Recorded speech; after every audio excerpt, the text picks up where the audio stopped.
बिस्मिल्लाहिर्रहमानिर्रहीम। Pre classes lecture number 9 of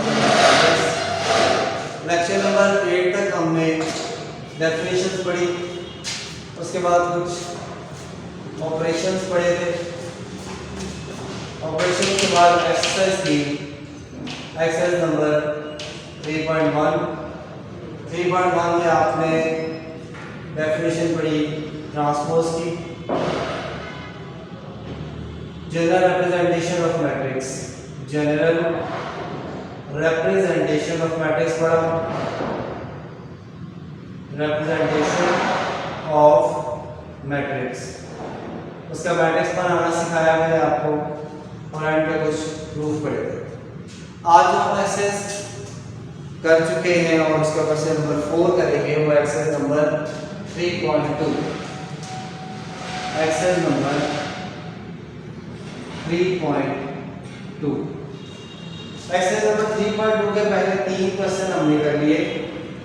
पहले में जनरल रिप्रेजेंटेशन की मदद से प्रूफ किया, दूसरे में इनवर्स था और तीसरे में solution of linear equation. Question number 4 अगर आप अपनी बुक्स पे देखेंगे तो आप ज्यादा बेहतर तरीके से पहुंच जाएंगे इस बात पे। Question number 4 and 5, question number 4 and 5 दोनों के मैं आपको हिंट दूंगा, सॉल्यूशन आप खुद कर सकते हैं, क्योंकि इसमें एडिशन है जो हमने सीख लिया है, सबट्रैक्शन है जो हमने सीख लिया है, मल्टीप्लिकेशन जो है पहले हम कर चुके हैं। पहले 4 की बात करते हैं। 4 पार्ट 1 है a माइनस b। आपने a मैट्रिक्स लिखना है माइनस b मैट्रिक्स लिखना है, दोनों के कोरस्पॉन्डिंग एलिमेंट्स को आपस में माइनस करना है और माइनस करके इसका एक फाइनल मैट्रिक्स बन जाएगा जो कि जिसका नाम होगा a माइनस b। एक मैट्रिक्स के फॉर्म में इसका आंसर आ जाएगा। ठीक, आप इसको एक असाइनमेंट समझ सकते हैं, आपने इसे खुद से हल करना। उसके बाद क्वेश्चन नंबर 5 पे थोड़ी सी हिंट देख लें। a is given, a is iota 2 iota 1 minus iota। उसके बाद b है minus iota 1 2 iota and iota। और उसके बाद c is 2 iota minus 1 minus iota and iota। Show that दो पार्ट्स हैं इसके, हमने इस पे प्रूफ करना है। पार्ट 1 एंड 2 से पार्ट 2 देखते हैं। a plus b into c, a plus b into c is equal to ac plus bc। पहले हम लेफ्ट हैंड साइड लेंगे, सॉल्यूशन तो नहीं करूंगा, आपको हिंट बताऊंगा। लेफ्ट हैंड साइड है a plus b into c। इसका मतलब ये हुआ हमने a मैट्रिक्स लिखना है प्लस b मैट्रिक्स लिखना है, इन दोनों को पहले प्लस करना है, उसके बाद इसे मल्टीप्लाई करेंगे c मैट्रिक्स। इन दोनों को प्लस करके एक मैट्रिक्स आ जाएगा, उस एक मैट्रिक्स को c मैट्रिक्स से मल्टीप्लाई करेंगे तो हमारे पास एक फाइनल आंसर बन जाएगा जो होगा a plus b into c। ठीक, कैलकुलेशन आपको इसकी खुद करनी है। इसके बाद इसकी राइट हैंड साइड आपको नजर आ रही है, यही पे हल कर लेते हैं क्वेश्चन को। Right hand side is ac plus bc। पहले आप a मैट्रिक्स लिखेंगे, फिर c मैट्रिक्स लिखेंगे, प्लस b मैट्रिक्स लिखेंगे और फिर c मैट्रिक्स लिखेंगे। पहले इन मैट्रिक्स को आपस में मल्टीप्लाई करेंगे, इन दोनों को मल्टीप्लाई करेंगे तो कोई एक मैट्रिक्स आ जाएगा, प्लस इन दोनों को मल्टीप्लाई करेंगे तो कोई एक दूसरा मैट्रिक्स आ जाएगा, इन दोनों को प्लस करेंगे तो हमारे पास आ जाएगा ac plus bc।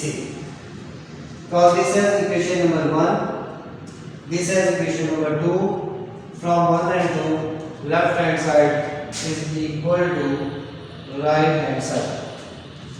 ठीक होगी बात? इस तरह से 1 और 2 से आप लेफ्ट और राइट को इक्वल कर देंगे। नेक्स्ट क्वेश्चन जो है वो मोस्ट इंपॉर्टेंट क्वेश्चन है, अक्सर रिपीट होता है। उससे पहले एक छोटी सी बात हमें सीखनी है। वो छोटी सी बात ये है कि मैट्रिसेस के अंदर मैट्रिसेस एक ऐसा मैथ है जिसमें a मल्टीप्लाई b आमतौर पे b मल्टीप्लाई a के बराबर नहीं होता। a multiply b is not equal to b multiply a। जब भी हम आम अलजेब्रा में सीखते हैं कि 2 मल्टीप्लाई 3 जो है वो 3 मल्टीप्लाई 2 के इक्वल होता है, लेकिन इसमें कैसे इक्वल नहीं होता, इसकी जो कंफर्मेशन है वो होती है इसकी कंडीशन से, जो मैंने आपको पहले सिखाई है। कंडीशन क्या है? Number of columns, number of columns of first matrix should be equal to number of rows of second matrix।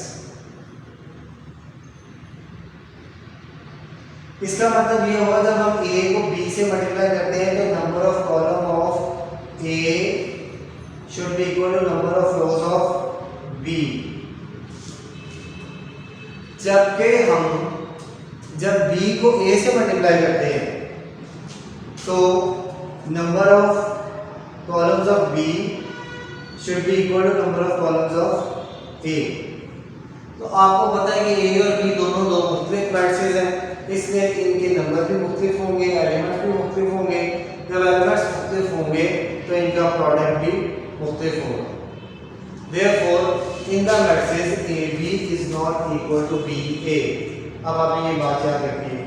अब आते हैं क्वेश्चन की तरफ। Question number 6, mostly short question में रिपीट होने वाला क्वेश्चन, क्वेश्चन नंबर 6। थोड़ा सा इसको डिस्कस कर लेते हैं। If a and b are the square matrices, पहली शर्त a and b are square matrices। a and b are square matrices of same order, then explain why in general। असल सवाल है explain why, क्यों ऐसा होता है, कैसा होता है। पार्ट 1 पे देखें, a plus b whole square is not equal to a square plus 2ab plus b square। Part 2 में देखें, a minus b whole square is not equal to a square minus 2ab plus b square। Part 3 में देखें, a plus b into a minus b is not equal to a square minus b square। तीनों का reason same है, part 1, 2 and 3। Part number 2 देखें, a minus b whole square is not equal to a square minus 2ab plus b square। क्यों है ऐसा, क्यों बराबर नहीं है, हमने इस बात का जवाब देना है। Explain why a minus b whole square is not equal to a square minus 2ab plus b square। अच्छा जनाब, तो इधर देखिएगा, छोटा सा एक पॉइंट है इसके अंदर, डिस्कस मैंने आपसे पहले कर लिया। और solution left hand side a minus b whole square, थोड़ी सी वजाहत से क्वेश्चन करूंगा। a minus b whole square, a minus b whole square को लिखा जा सकता है a minus b into a minus b। ठीक, दो दफा a minus b आ गया। अब मल्टीप्लाई कर रहे हैं हम a into a plus minus a into b minus B into A minus minus plus B into B. आपने ध्यान में रखा है कि ए बी बी ए के इक्वल नहीं है। A B is not equal to B ए।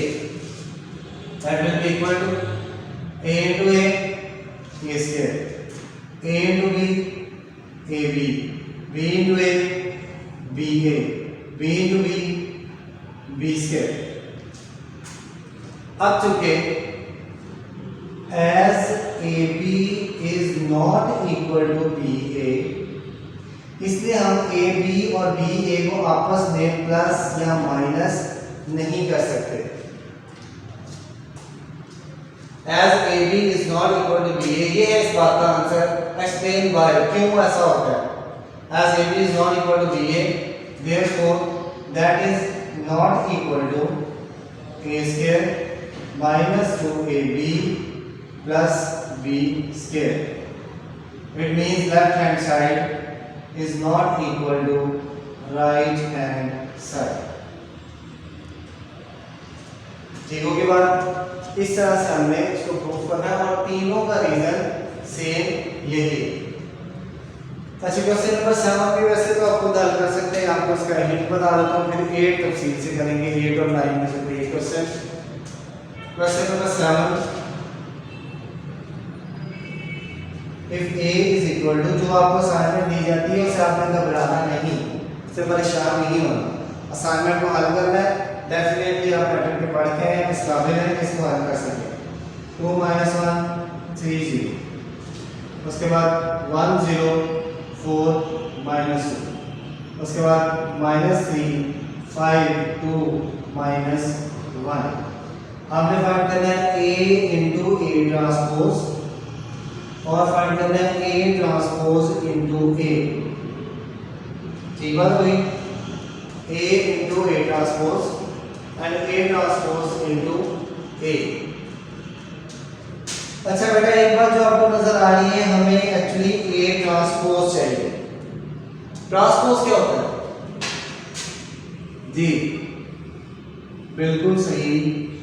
जब हम रोज और कॉलम्स को आपस में इंटरचेंज कर देते हैं, जब हम रोज और कॉलम्स को आपस में इंटरचेंज कर देते हैं तो जो नया मैट्रिक्स बनता है वो होता है transpose matrix of previous, transpose of previous matrix. अच्छा जनाब, आपको ये नजर आ रहा है। सबसे पहले इसका बनाते हैं ए ट्रांसपोज। फर्स्ट रो है 2 - 1 3 0। पहला कॉलम बना देते हैं 2 - 1 3 0। ठीक। दूसरी है 1 0 4 - 2, 1 0 4 -2। तीसरा है -5 -3 5 2 -1, -3 5 2 -1। ये बन गया ए ट्रांसपोज। पहुंच गया? ठीक। ए ट्रांसपोज, पहला ए था, उसके तमाम रोज को तमाम कॉलम्स बना लिए, ये बन गया ए ट्रांसपोज। अब सिंपल आपने इसको मल्टीप्लाई करना है। ए इंटू ए ट्रांसपोज का मतलब ये होगा, पहले ए मैट्रिक्स लिखें, बाद में ए ट्रांसपोज लिखें, दोनों को मल्टीप्लाई करें और एक सिंपल मैट्रिक्स आ जाएगा जो होगा ए इंटू ए ट्रांसपोज। ठीक। उसके बाद A transpose into A, A transpose into A transpose into A का मतलब होगा पहले ए ट्रांसपोज लिखना है, बाद में ए लिखना है, दोनों को मल्टीप्लाई करेंगे, बन जाएगा A into A transpose. A transpose into A, पहले ए ट्रांसपोज, बाद में ए मल्टीप्लाई करके final A transpose into A. Clear हो गया आपको जी? शाबाश। अच्छा बेटा, now question number 8 and 9, solve the following matrix equation for x, और दूसरा 9 है solve the following matrix equation for a। Next करने से पहले थोड़ा सा इसको रिवाइज कर लेते हैं।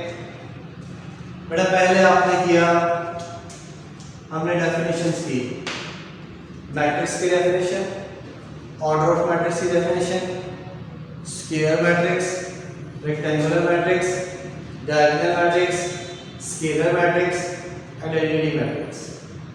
ठीक, उसके बाद हमने ऑपरेशन कंडीशन फॉर ऑपरेशन सीखी, कंडीशन फॉर ऑपरेशन। पहले सीखी हमने कंडीशन फॉर एडिशन, एडिशन के साथ ही सब्ट्रैक्शन भी सीखी। उसके बाद सीखी हमने कंडीशन फॉर मल्टीप्लिकेशन, और मल्टीप्लिकेशन की कंडीशन मैंने यहाँ आपके सामने भी दोबारा यहाँ पे ज़रूरत थी वो लिख दी कि number of columns of A matrix should be equal to number of rows of B matrix. यहाँ पहले वाले मैट्रिक्स के कॉलम दूसरे वाले मैट्रिक्स की रोज के इक्वल होने से।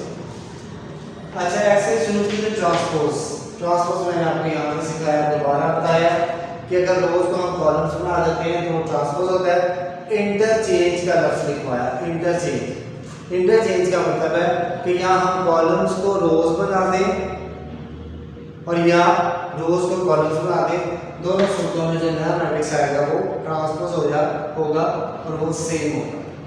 ठीक, अच्छा जी, इसके बाद जनरल रिप्रेजेंटेशन सिखाया मैंने A I J. Capital A will be equal to small A I J of order m by n। m क्या है? ऑर्डर m by n में m क्या है? m नंबर ऑफ रोज है और n नंबर ऑफ कॉलम्स है। और a i j, i किसे शो करता है? पोजीशन ऑफ रो को, और j शो करता है पोजीशन ऑफ कॉलम। ऐसा मैंने ट्रांसपोज तक हमने किया, सीख लिया सारा। आज का लेक्चर 4 और 5 आपने इंतजार करना है, लेकिन बहुत ही आसान है। दोनों question a minus b, b a लिखना है, b लिखना है, दोनों को माइनस कर देना है, a b आ। पहले एलिमेंट में पहले को माइनस करना है, दूसरे एलिमेंट में दूसरे को माइनस करना है, तीसरे एलिमेंट में तीसरे को माइनस करना है। ठीक बात हो गई। उसके बाद क्वेश्चन नंबर 5 में a लिखा है सामने, b लिखा है, c लिखा है। साथ साथ बुक से टैली करते जाएं, साथ साथ अपनी बुक से टैली करते जाएं, आपको पता चलता जाएगा वैल्यूज क्या है। पार्ट 2 इसमें से लिखा है a plus b into c is equal to ac plus bc। पहले left hand side a plus b, a लिखा b लिखा, दोनों को प्लस किया, एक मैट्रिक्स बन गया। उस मैट्रिक्स को फिर हमने दूसरे मैट्रिक्स तीसरे मैट्रिक्स c से मल्टीप्लाई किया तो कंबाइन होकर एक मैट्रिक्स बन गया। ये है क्वेश्चन नंबर 1। उसके बाद right hand side ac plus bc, ac plus bc है a multiply by c plus b multiply by c। पहले a को c से मल्टीप्लाई करना है, आंसर आ जाएगा, फिर b को c से मल्टीप्लाई करना है और फिर एंड में दोनों को प्लस कर देंगे तो हमारे पास आ जाएगा ab प्लस bc। क्लियर होगी बात? ठीक, शाबाश। अच्छा, अभी जो क्वेश्चन नंबर 6 लिखा है ये बहुत इंपॉर्टेंट क्वेश्चन है। अक्सर ये शॉर्ट क्वेश्चन में रिपीट होता है पेपरों में। तीनों क्वेश्चन का एक ही लॉजिक है, एक ही रीजन है, और वो ये है ab is not equal to bk। दूसरा पार्ट आपको ये लिखा, बताएं क्यों, explain why a minus b whole square is not equal to a square minus 2ab plus b square। ठीक, लेफ्ट हैंड साइड लिखी हमने a minus b whole square, थोड़ी वजाहत से बात की है मैंने। a minus b whole square इसको दो दफा लिखा जा सकता है, a minus b। उसके बाद a minus b a into a, फिर a into b, फिर b into a, फिर b into b। a into a square, a into b ab, b into a ba और b into b b square। अब चूंकि ab ba के equal नहीं है, चूंकि ab ba के इक्वल नहीं है, इसलिए लिखा as ab is not equal to ba, so this value is not equal to a square minus 2ab plus b square। और इसी तरह से ये आ गया हमारे पास राइट हैंड साइड पे इक्वल। उसके बाद है जी a, नेक्स्ट क्वेश्चन 7, a लिखा है, a ट्रांसपोज किया, तो मल्टीप्लाई करेंगे, पहले ये रखेंगे बाद में a ट्रांसपोज रखेंगे, मल्टीप्लाई करेंगे तो a into a ट्रांसपोज हो जाएगा। पहले a ट्रांसपोज रखेंगे, बाद में ये रखेंगे, मल्टीप्लाई करेंगे तो a ट्रांसपोज into a होगा। ठीक है, आज का लेक्चर यहाँ तक ही था। नेक्स्ट हम शुरू करेंगे लेक्चर नंबर 10। अल्लाह हाफ़िज़।